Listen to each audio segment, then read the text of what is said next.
No, that's awesome. I just think this league is so great. It's amazing to see what happens when you start investing in women's sports. And kind of along that same line, like we're really seeing that this year with the WNBA. When you invest just a little bit into the WNBA, it really starts to take off. And tons of WNBA news from this past week, but I mean, the All-Star game, like, that's got to take the cake, right? Like, that game was incredible. If you didn't like that game, then I'm sorry, but you just don't like sports because it was amazing. And just for some context on this game, it was Team USA, so the current roster that's going to the Olympics versus Team WNBA. So all of the players that essentially got snubbed, Caitlin Clark, Angel Reese, a bunch of other names that maybe people thought, oh, maybe, we've been talking about them all season. They'll be on the Team USA, but no, they were not. So you have this team that's playing with a chip on their shoulder. And did I ever expect that they were going to beat Team USA? Like, no, not in a million years, but they did, 117 to 109. Like, such a fun game to watch. And it was competitive. I think all-star games sometimes get this rep for, players not really being competitive, and it's just like a three fest, and it's just, I don't know, points galore. But this was not the case. I mean, I was shocked.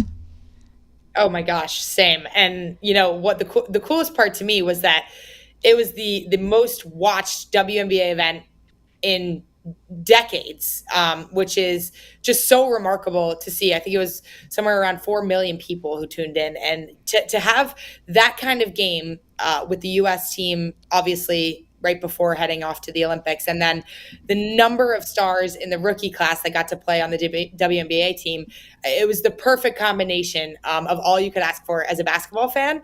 And I just think, the event felt really big, and it felt like it was done the right way, which is what those athletes deserve and more. So it's really exciting to see, like you said, when you give them the platform and you give them the opportunity with all of those different investments and resources, that's what's going to happen. The fans are going to show out. They're going to bring the energy, and the best, part of the product on the court was that it was competitive, and everybody, in terms of star power, showed up and was there to compete and to win. And, there were so many different players that I was so excited to watch.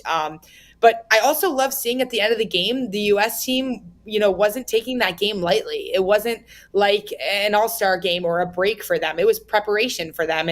And credit to the WNBA all-star team for preparing them in a way that maybe exposed some of their weaknesses and showed what they need to work on as they have a few weeks to really lock it in before they chase that gold medal. So it was cool to see the intensity of people like Diana Taurasi as a leader on that team really rally her U.S. squad to understand what that means and what their goals are moving forward. I know after the game, one of them mentioned the deja vu that they felt from 2021 when they lost to the WNBA All-Star team and then went on to win gold in Tokyo, which was pretty cool to see, that kind of, what may be foreshadowing what happens with this team in Paris. But, I think that each one of them are so committed to growing the game of basketball, the game of women's basketball. And I hope that they're proud of all the people they're inspiring across the board, at the All-Star event and throughout this entire WNBA season.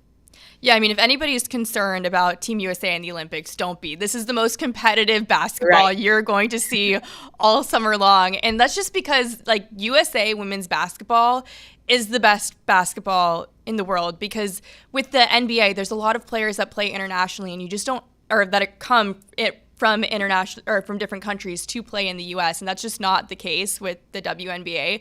The women's game isn't as popular yet internationally, so you still have this like microcosm of women's basketball in the US that makes Team USA so good. So they're still heavy favorites. Do not fear.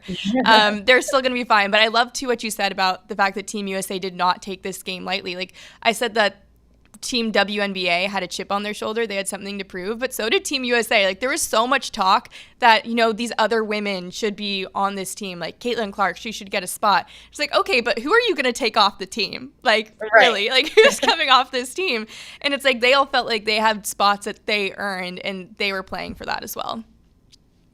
Absolutely. I mean, It's definitely showing that the international stage of USA basketball is in good hands down the line. I mean, this team, I would expect this team in Paris to come home with the gold medal. I mean, I don't know how you don't if you have Brianna Stewart, Diana Taurasi, Sabrina Ionescu, and everybody else down the line on that roster. Just phenomenal players who have really revolutionized the way people see the game, and people enjoy the game. People are fans of the game, and the way people play the game. So I'm so excited to watch them, and I expect great things. But then down the line, when those players end up moving on, they got a whole bucket of all stars within the WNBA who I'm sure aspire to be on that team one day, and will be on that team one day, chasing another gold medal for USA basketball. Yeah, you actually saw Angel Reese say after the game in her post-game press conference that she's like, I'm looking for the day when both Caitlin Clark and I get to be on that Team USA. And that was a good moment, too, just because, you see these women compete so hard against each other all year long that it's so nice to get them to see them be teammates as well and compete with each other and support each other. It's nice to see that, too.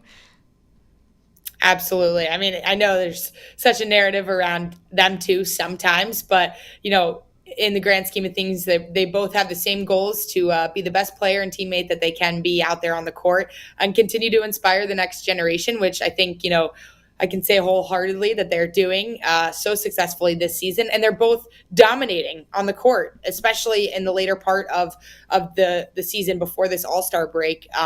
They've both been putting up ridiculous type numbers and helping their team get to a place that they haven't been recently in terms of wins. And so it's exciting to see the impact they've had right away in their first season. And I'm sure, that's not their first All-Star game. It probably won't even be, close to their last. So I'm excited to see them continue to dominate. For sure. And I think there's just a few individual performances that I want to make sure that we shout out before we move on from the All-Star game. Arike Ngumbuwale set a WNBA All-Star game record, 34 points. So that was awesome to see. I know she was scoring in basically every single way possible. It's so fun to watch her. Caitlin Clark did not have a good night from three. 0 for 7 from behind the three-point line. But she had 10 assists. Just to see her versatility and how she was still able to help facilitate for her teammates despite not having that individual success was so cool to see. And I mean, I think if you just saw the way that Kelsey Plum was guarding her too, that was a competitive game. That was intense. She was locked in on that matchup for sure. Yeah, for sure. It was cool to see Caitlin Clark. I think her game is evolving. I mean, it's hard to think, how much more it could evolve, but it's evolving.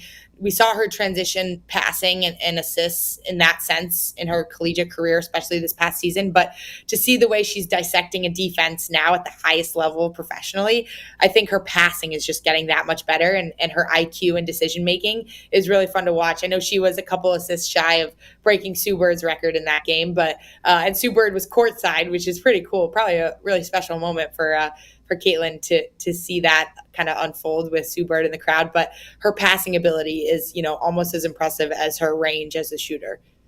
Yeah, no, totally. And one other performance that I want to make sure we shout out to is Angel Reese, because she's been putting up double-doubles all season long. But to do it in the All-Star game, coming off the bench, not playing a ton of minutes, that was impressive too. So definitely give a good shout out to her. And then, obviously Team USA, they obviously played a good game too. It was super competitive. And yeah, just, I don't know, just a great show of women's basketball. I was just so impressed. Absolutely. I know. I'm excited for the Olympics, and then I'm also excited for the WNBA to continue on afterwards because it's highly competitive, and I truly think that the playoffs are going to be the most exciting part of the season.